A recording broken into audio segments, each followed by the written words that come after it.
Good evening, Carl Springs, and thank you for joining us on another Facebook Live Q&A. My name is Alexander Falcone, the Director of Emergency Management. I have the pleasure of being joined today by Commissioner Sean Serra and Dr. Peter Antevi. Thank you both for joining us. Thank you. Commissioner, would you like to give us a quick welcome? Yes, absolutely. First and foremost, Alex, you're doing a phenomenal job. I want to reach out to the residents, community leaders that are watching us this afternoon. As you know, we are going through a very challenging time, but please know that our city staff and the community leaders within are doing everything that we can to keep you guys safe. It's very important that we're all playing our personal role and being very responsible.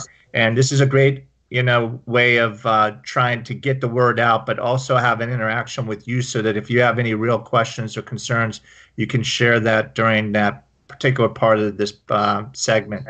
I also wanted to personally thank all of our doctors, nurses, anyone that's providing healthcare. As you know, today is National Doctors Day, and we have our resident expert, Dr. Pete Antevi, on, and we want to thank him for all that he's done. But we have some true heroes in this community, Alex, that have stepped up and done some great things, not only for our city, but across the country. Just reading and hearing some of the stories is phenomenal. And we need to celebrate them not only today, but every day. Thank you, Commissioner. And that's an excellent point. Thank you to all of our doctors out there. We're facing a time of uncertainty right now. And sometimes when you're in a time of uncertainty, the best thing you can do is embrace uncertainty.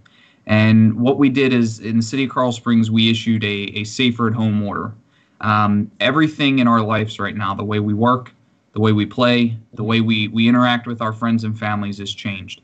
And you mentioned personal responsibility, Commissioner. I think it's important for all of our residents to understand that it's all of our collective personal responsibilities that will get us through this together.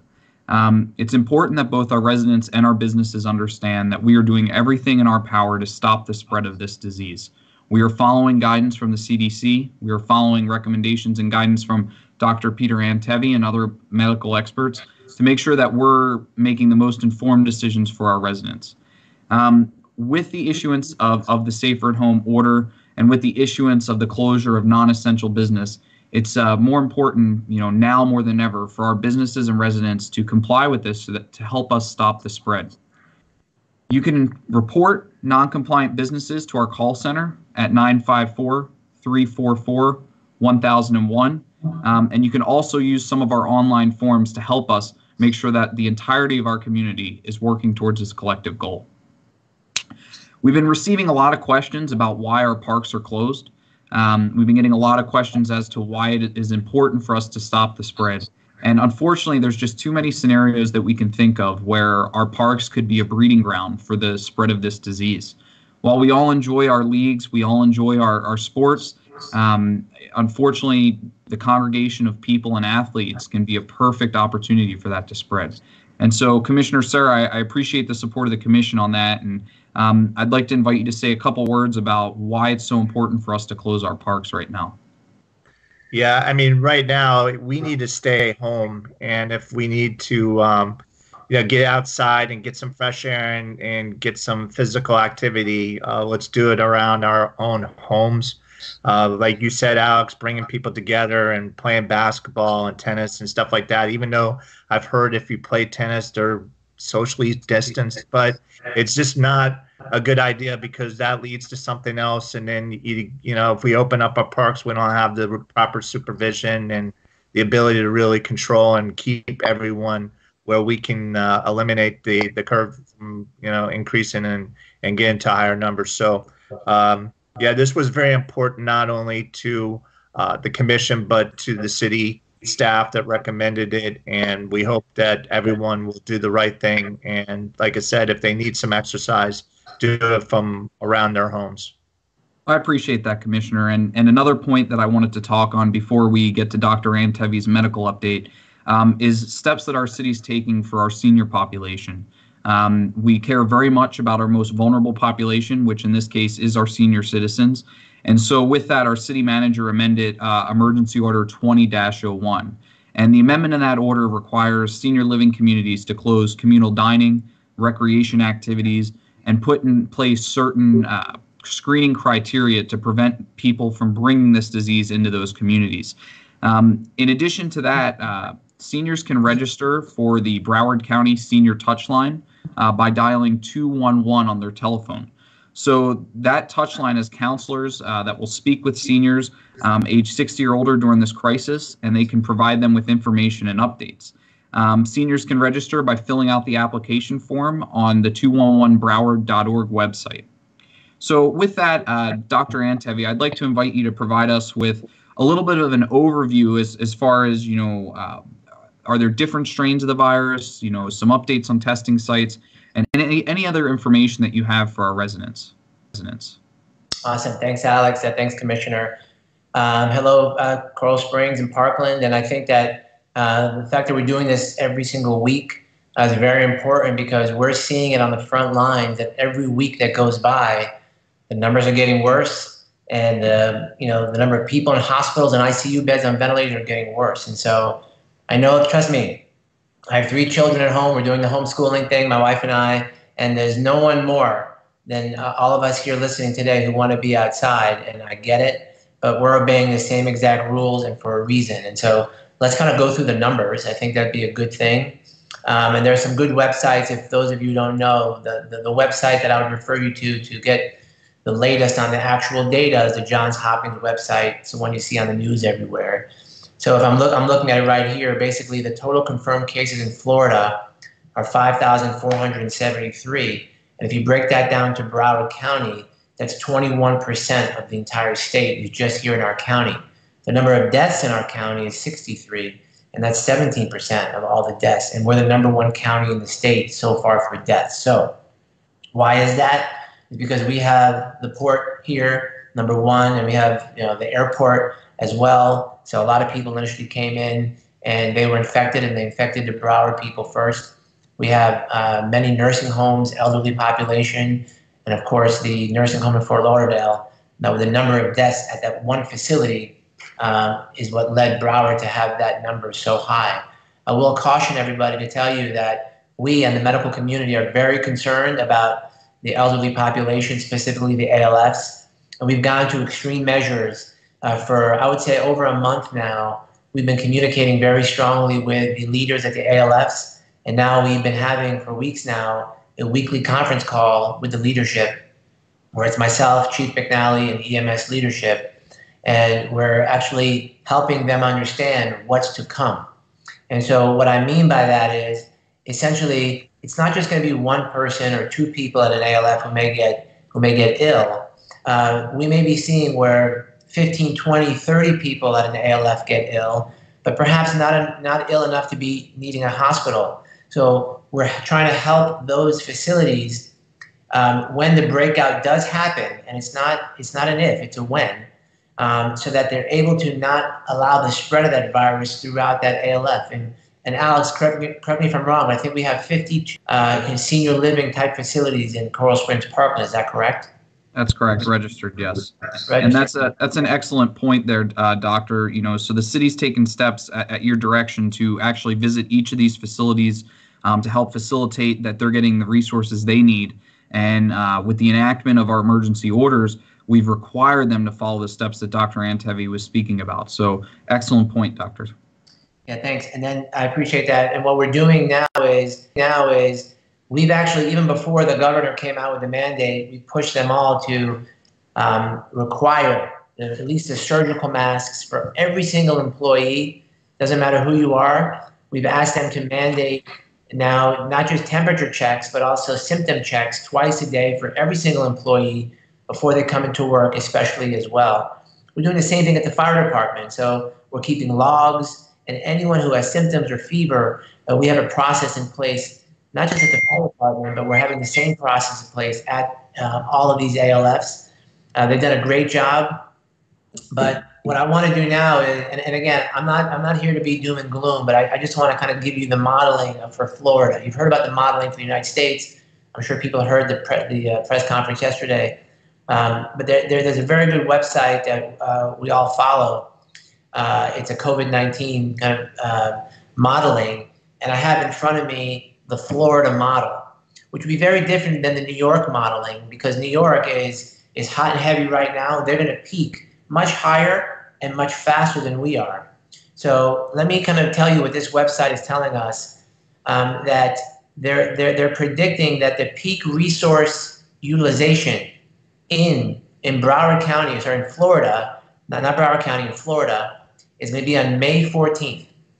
So you're probably looking at your calendar right now and saying, my God, it's only March 30th, and that's 46 days away. The peak number of deaths from COVID in Florida will be projected on May 12th. So that's about a month, that's about 44 days away. And so the only way to make that number go further down is to actually do what the commissioner is saying, to do what Alex is saying, and what all of our community leaders are saying, which is stay away at all costs.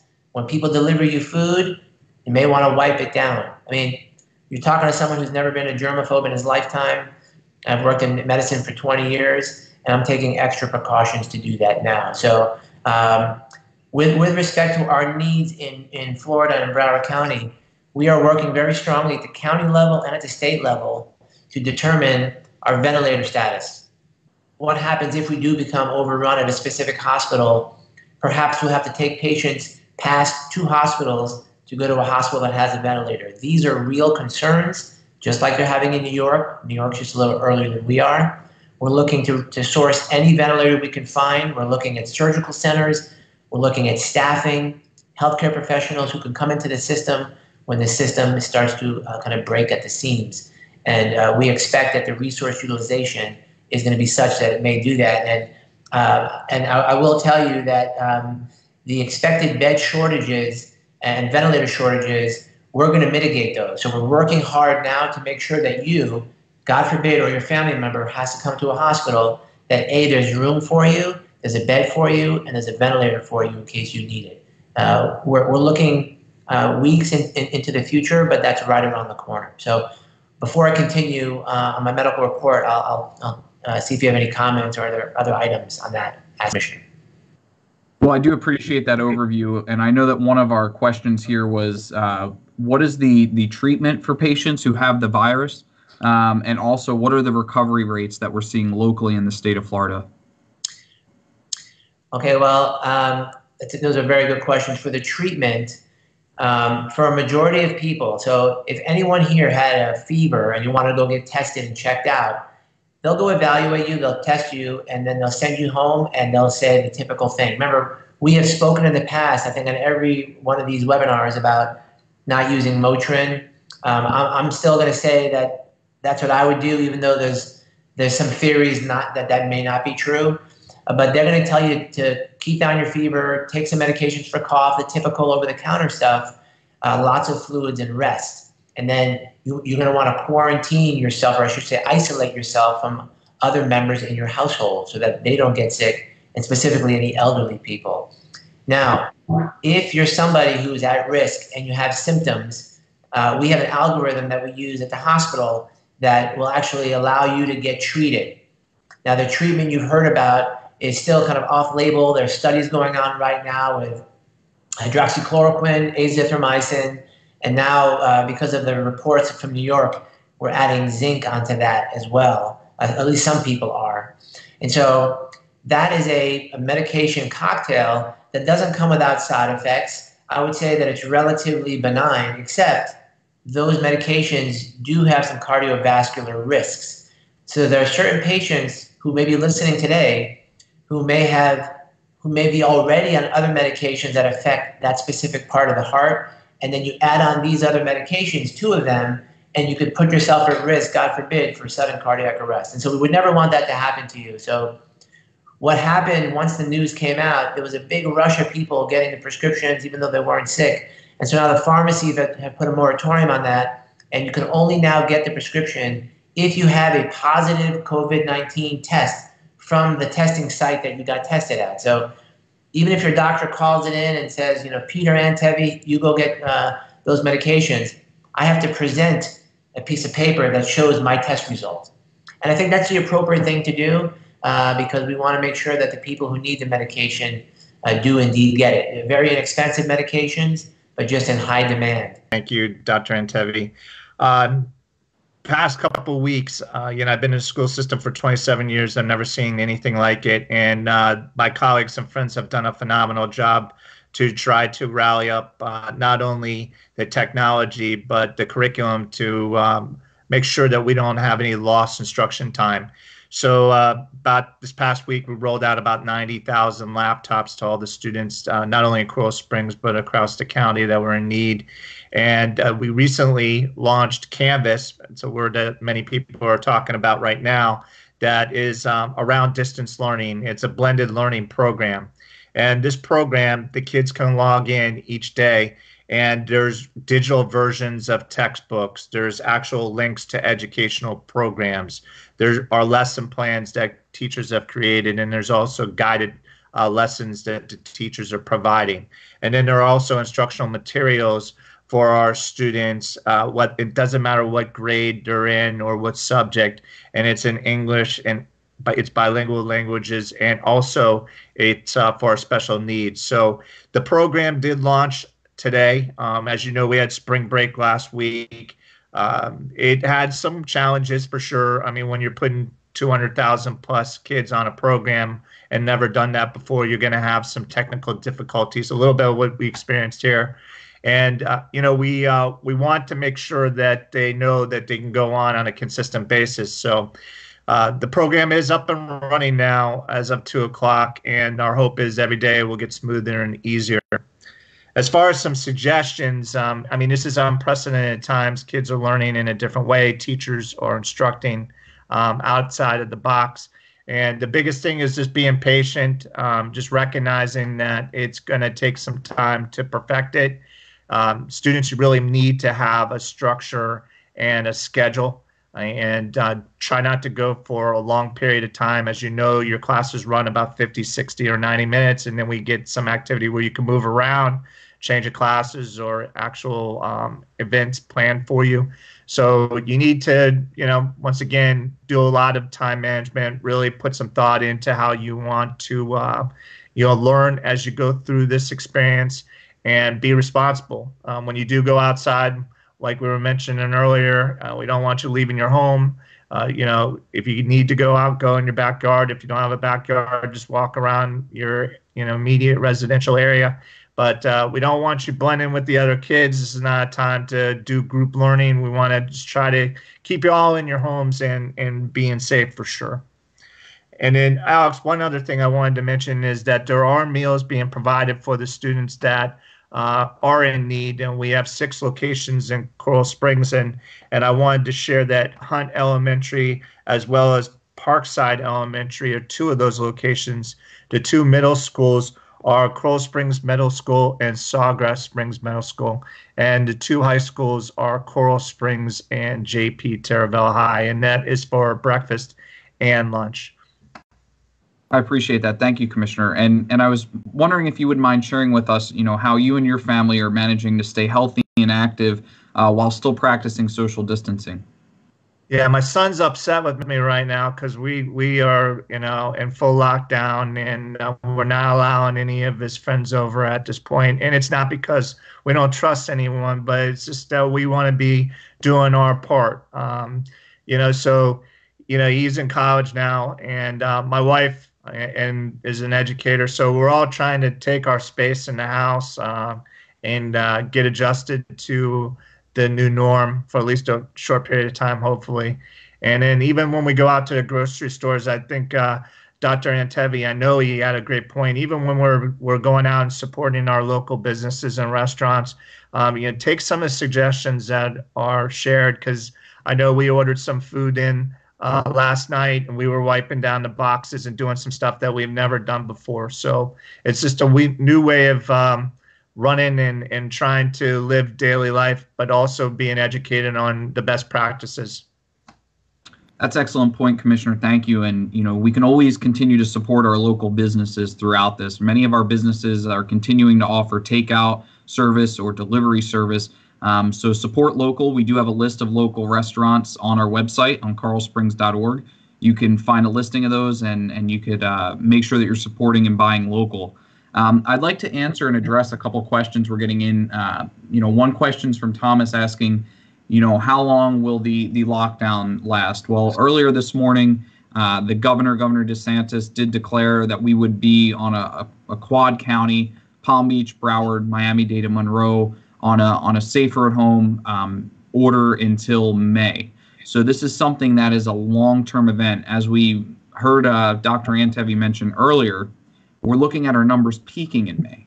So Commissioner Sir, I was hoping maybe you could provide our residents with a little bit more information about why it's so important to have that social distance, why it's so important to avoid going out unless it's absolutely necessary. Yeah, and like I said before, it's just about us all really stepping up and being responsible. The only way that we're going to get back to some normalcy down the road is if we all are doing our part. And I know that some of us are going crazy. I mean, I don't think I've ever gone in my home 2 consecutive weeks without really any movement. So I know what it's like, but we got to press forward. We got to, encourage each other. We got to stay positive. We got to support each other, and know that your community and your leaders and the city staff within are doing everything they can to keep us educated and informed and really safe. And the big thing is, like I said, if we have one little misstep, it could cost someone in your family their health and even worse. So it's an unprecedented time, like we mentioned before, and we just got to all do our part. Excellent points, Commissioner. Thank you for that. And a couple questions here about what's being done to enforce the safer at home orders, and if there's any plan to put a curfew in place. So at this point, our orders are misdemeanors if broken by either an individual or a business. We are utilizing, our code officers and our police officers to educate people about these orders and taking enforcement action if needed. At this point in time, our chief of police continues to monitor crime trends in the city. Our police are continuing to monitor if there is a need for a curfew, but at this time, it's not something that city staff has recommended. Really, if we all follow the safer at home order that has already been enacted, it's something that we're capable of, stopping the spread, keeping us safe, and that's really the ultimate goal with this situation. Commissioner Sir, you mentioned that it was very important for us to work together towards this, and I think that each individual, each business coming together and taking this seriously is really what's going to make the difference between a very successful outcome and a not so successful outcome. So I would continue to encourage everybody to practice that personal, social distancing and personal responsibility. With that, if anybody has questions, feel free to comment on the bottom of this. I'm going to start asking some questions to both Dr. Antevi and Commissioner Sarah that some people have here. So this is probably a good question for you, Commissioner Sarah. Candace is asking, she said, I'm confused because I've heard it's okay to go out and exercise, but be social distance. So what do you have some recommendations there as far as if she's in her neighborhood or she has a backyard? What can she do to, go outside and exercise but maintain that social distance? Yeah, so like if you're in the neighborhood and you're walking and you see someone else approaching you, or maybe they're behind you, keep your distance. What my wife and I have been doing is if we take the dogs for a walk close to our home, if someone's walking on the right side, we'll walk on the left. It's not that we don't want to be around people, but obviously, once again, it's going to be responsible. The big thing is knowing your limits and knowing what you can and cannot do also, because we want to make sure that the educational piece is there for you. So we'll constantly be checking our resources on social media and our website so that we can keep you informed on best practices and ways to do things. Thank you, Commissioner. Another question I have here is, how is Florida managing people fleeing from New York City? Our governor did enact a mandatory 14-day isolation period for people that are traveling in from those states that are affected. So that is helping to protect our population against that. I'm going to go ahead and cover a couple of important numbers here before we conclude today's Facebook Live. Commissioner Sir mentioned that our city's website, www.carlsprings.org, is an excellent source of information. We've switched over to our emergency mode, and what that means is that all the information related to COVID-19 is on the home page. So when you log in, you have everything that you need. You can stay up to date by texting the keyword Carl Springs, all one word, to 888-777. And that will provide you with updates directly from the city of Carl Springs. You can also call into our call center hotline, which is 954-344-1001. And that hotline provides you with general information about the COVID-19 virus and the response that the city's taking. We also have our city business hotline, which provides resources directly to our city businesses. That number is 954-344-5772. And finally, we've created a senior VIP hotline. So if you're listening to this Facebook Live and maybe you know of a neighbor or a family member who's a senior or someone who does not have social media but still wants to stay informed, they can call our senior VIP number, and it provides them with pre-recorded messages that are updated daily with updates about the city of Carl Springs and about this virus. That number is 954-340-5001. And once again, that's our senior hotline. We strongly encourage you to share that with people who may not see this message here on social media. And with that, I would like to ask Commissioner Sarah, Dr. Antebi, if you have any other further comments that you'd like to share with our residents before we work on closing out here today. I can go first, and I'll let Commissioner Sarah conclude. First, I wanted to thank all the commissioners from both cities and Alex, all the leadership on the EMS side, fire side. Just kind of seeing what these cities have done to get us prepared, and all the information is being put out is just remarkable. That's number one. And the second thing, I wanted to highlight what some people are doing in the community that's just incredible. There's one person, Sharon Katz, her husband happens to be an ER doctor, Randy Katz, and they've collected money, and they're actually purchasing food for all the folks who are on the front lines in the hospitals. And I think that if people do want to support local businesses, as Commissioner, you had mentioned, and Alex as well, I think that you should pick up the phone and maybe even call those folks who are on the front lines and help support them by purchasing food from the local businesses. The doctors and nurses and paramedics I'm really concerned about. They're risking their own lives to help others.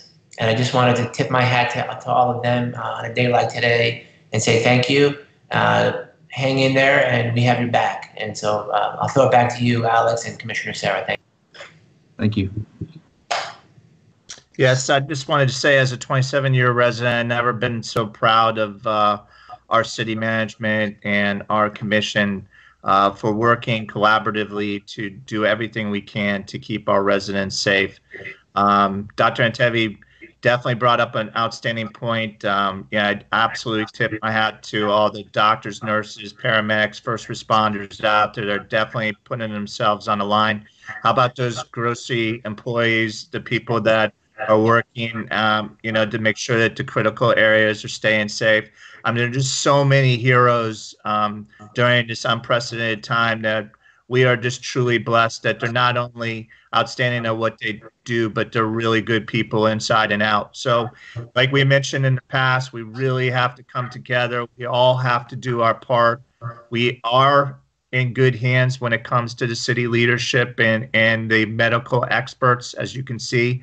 But really the big thing for us is that we all have to stay consistent. You can't have one bad day or one bad minute where you make a bad decision, because it could have an impact on someone you love. So let's do this together. I know that working hard, is one element, but loving and caring and being supportive is another. And we've got this. We will get through this as a city and make sure that we rebound, especially when it comes to our economy and our businesses, and provide the necessary support on the back end.